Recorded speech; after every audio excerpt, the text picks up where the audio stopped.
എല്ലാവർക്കും നമസ്കാരം. സിന്ധു ഭൈരവി എന്ന എൻ്റെ യൂട്യൂബ് ചാനലിൻ്റെ പുതിയൊരു എപ്പിസോഡിലേക്ക് എല്ലാവർക്കും സ്വാഗതം. ഞാൻ സിന്ധു അരുൺ. ഇന്നത്തെ വീഡിയോയിൽ നമുക്ക് ഒരു വോക്കൽ എക്സസൈസ് നോക്കാം. നമ്മൾ പാടുന്ന സമയത്ത് നമ്മുടെ പാട്ടിൽ ചെറിയൊരു വിറയിൽ അനുഭവപ്പെടുന്ന കുറച്ച് ആൾക്കാരുണ്ട്. എൻ്റെ സ്റ്റുഡൻസ് ഉൾപ്പെടുന്ന കുറച്ച് സിംഗേഴ്സിന് ഉള്ള ഒരു പ്രോബ്ലം ആണത്. ഒന്നുകിൽ പാട്ടിൽ ത്രൂ ഔട്ട് ആ ഒരു വിറയിൽ പോലെ ഒരു വൈബ്രേഷൻ ഷിവറിങ് പോലെ ഉണ്ടാകും. അല്ലെങ്കിൽ പാട്ടിൻ്റെ ഓരോ വരിയുടെയും എൻഡിലേക്ക് വരുന്ന ഇടത്ത് ചെറിയ വൈബ്രേഷൻസ് ഇങ്ങനെ തോന്നും, ഒരു ചെറിയ ഷിവറിങ്. അല്ലാന്നുണ്ടെങ്കിൽ സംഗതികൾ നമ്മൾ പാടുമ്പോഴത്തേക്ക് സംഗതികൾ വിറയിലായിട്ടാണ് അത് പുറത്തേക്ക് വരുന്നത്. ഈവൻ ഇപ്പം ആ പ്ലാൻസ് അല്ലെങ്കിൽ ആ സംഗതികൾ കറക്റ്റായിട്ട് വന്നില്ലെങ്കിൽ പോലും പ്ലെയിനായിട്ട് പാടുവാണ് എന്നിരുന്നാൽ പോലും അത്രയും നമുക്കൊരു അഭംഗി തോന്നത്തില്ല. പക്ഷേ അതൊരു വിറയിൽ പോലെ കേൾക്കുവാണെങ്കിൽ അത് ആ പാട്ടിൻ്റെ തന്നെ ടോട്ടലി ഉള്ള ഒരു ഭംഗി നഷ്ടപ്പെടുത്തുന്ന ഒരു സംഭവമാണത്. അപ്പം ഞാൻ എൻ്റെ സ്റ്റുഡൻസിന് ഉൾപ്പെടെയുള്ളവർക്ക് വേണ്ടിയിട്ടുള്ള ഒരു വോക്കൽ എക്സസൈസാണിത്. ഞാൻ എൻ്റെ സ്റ്റുഡൻസിന് പേഴ്സണലി പറഞ്ഞു കൊടുക്കാറുണ്ട് അതിൻ്റെ ഒരു സൊല്യൂഷൻ. അപ്പോൾ ഇത്തരത്തിലുള്ള പ്രശ്നം ഉള്ള ആൾക്കാർക്ക് ഒരു വൈബ്രേഷൻ അല്ലെങ്കിൽ തൊണ്ടയ്ക്ക് പാടുമ്പോഴുണ്ടാകുന്ന ആ ഒരു വിറയിൽ മാറ്റുന്നതിന് വേണ്ടിയിട്ടുള്ള ഒരു ചെറിയൊരു എക്സസൈസാണിത്.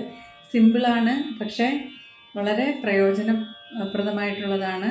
കൺസിസ്റ്റൻ്റായിട്ട് ചെയ്യുക എന്നുള്ളതാണ്. ഇപ്പം നമ്മളിപ്പം ഡെയിലി നമ്മൾക്ക് പ്രാക്ടീസ് ചെയ്യാൻ പറ്റിയില്ല എങ്കിലും രാവിലെ ഒക്കെയാണ് പ്രാക്ടീസിനുള്ള സമയം എല്ലാവരും പറയുന്നത്. പക്ഷേ രാവിലെയൊക്കെ നമ്മുടെ തിരക്കിനിടയിൽ അതൊന്നും പറ്റിയില്ല എന്നിരിക്കും. പക്ഷേ ദിവസത്തിൽ ഏതെങ്കിലും കംഫർട്ടബിളായിട്ടുള്ള ഒരു സമയം ചൂസ് ചെയ്തിട്ട് സ്ഥിരമായിട്ട് ആ സമയം തന്നെ ഒന്ന് പാടുകയാണെങ്കിൽ അതായിരിക്കും കുറച്ചുകൂടെ ബെറ്ററായിട്ടുള്ളത്. പിന്നെ അതിലുപരി ഇനിയിപ്പോൾ സമയം മെയിൻറ്റെയിൻ ചെയ്യാൻ പറ്റിയില്ലെങ്കിൽ പോലും ഡെയിലി പ്രാക്ടീസ് ചെയ്യുക എന്നുള്ളതാണ് ഒരു പ്രയോജനം ചെയ്യുന്ന ഒരു സംഭവം. അപ്പോൾ നമുക്ക് ഇത് ബ്രീത്തിങ് കപ്പാസിറ്റി കൂട്ടുകയും കൂടെ ചെയ്യുന്ന ഒരു എക്സസൈസാണ്. നമുക്ക് പാടി നോക്കാം. അപ്പം സംഗീതം പഠിച്ചിട്ടില്ലാത്തവർക്കും ഈ പ്രാക്ടീസ് ഫോളോ ചെയ്യാവുന്നതാണ്. വളരെ സിമ്പിളായതുകൊണ്ടാണ് പറഞ്ഞത്. നന്നായി ബ്രീത്ത് എടുക്കുക.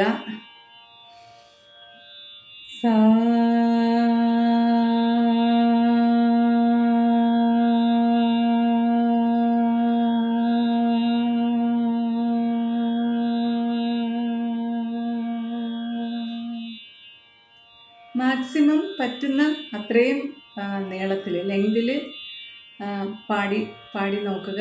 ഒരു ടൈമർ വെക്കുകയാണെങ്കിൽ നമുക്ക് എത്ര സമയം പാടാൻ പറ്റി എന്ന് നമുക്ക് നോക്കാൻ പറ്റും. അപ്പം ഓരോ തവണയും പ്രാക്ടീസ് ചെയ്യുമ്പം സമയം കൂട്ടി നമുക്ക് ചെയ്യാവുന്നതാണ്. ഒരു 15 സെക്കൻഡ്സിന് മുകളിലായിട്ട് നീട്ടി പാടാൻ സസ്റ്റെയിൻ ചെയ്യാൻ പറ്റിയെങ്കിൽ അത് വലിയ കുഴപ്പമില്ലാത്ത ഒരു ബ്രീത്തിങ് കപ്പാസിറ്റി ആണെന്ന് നമുക്ക് പറയാം. എൻ്റെ കൂടെ നിങ്ങൾ പാടി നോക്കുക. അടുത്ത രീ പാടി നോക്കാം നമുക്ക്.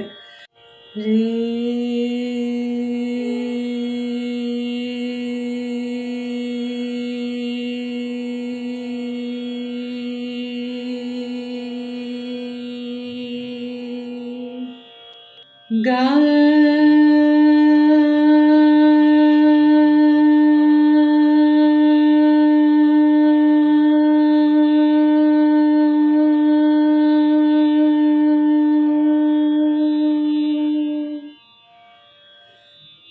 മാ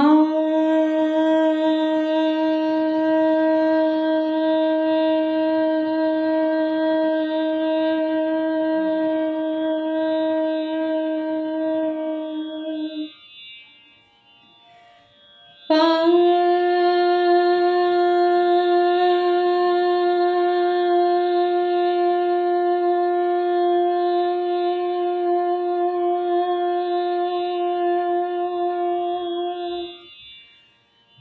ധ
പറ്റുന്ന അത്രയും ലെങ്തിൽ പാടാൻ ശ്രമിക്കുക.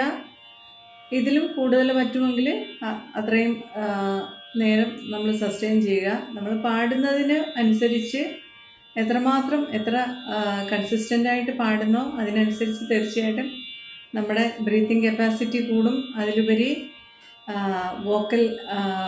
വോയിസിന് നല്ല സ്റ്റെബിലിറ്റി ഉണ്ടാകും, ശ്രുതി ശുദ്ധത ഉണ്ടാകും, പ്ലേസസ് സ്വരസ്ഥാനം കറക്റ്റായിട്ട് കിട്ടും. ഇങ്ങനെ എല്ലാ പ്രയോജനങ്ങളും ഇതിനുണ്ട്. അതിൽ ഉപരിയായിട്ട് നമ്മൾ പാടുന്ന സമയത്ത് മാക്സിമം വൈബ്രേഷൻ വരാതെ, ഷിവറിങ് വരാതെ സ്റ്റഡി ആയിട്ട് വോയിസ് നിൽക്കാനായിട്ട് മാക്സിമം ശ്രമിക്കുക.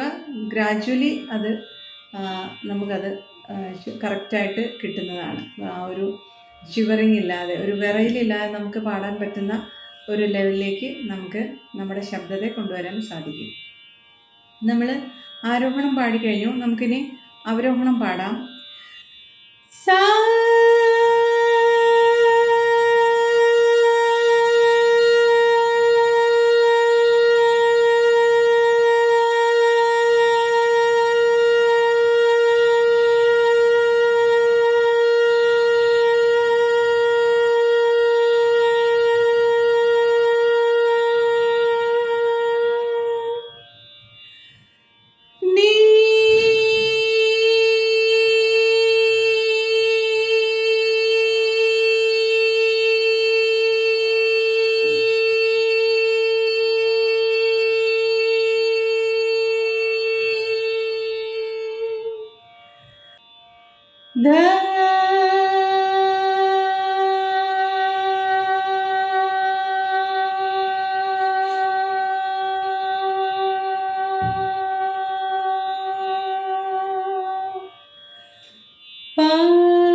ഇത് ഞാൻ ഇത്രയും സസ്റ്റെയിൻ ചെയ്ത് പാടിയ കാര്യം കൂടെ നിങ്ങൾക്ക് പാടാൻ വേണ്ടിയിട്ടാണ്.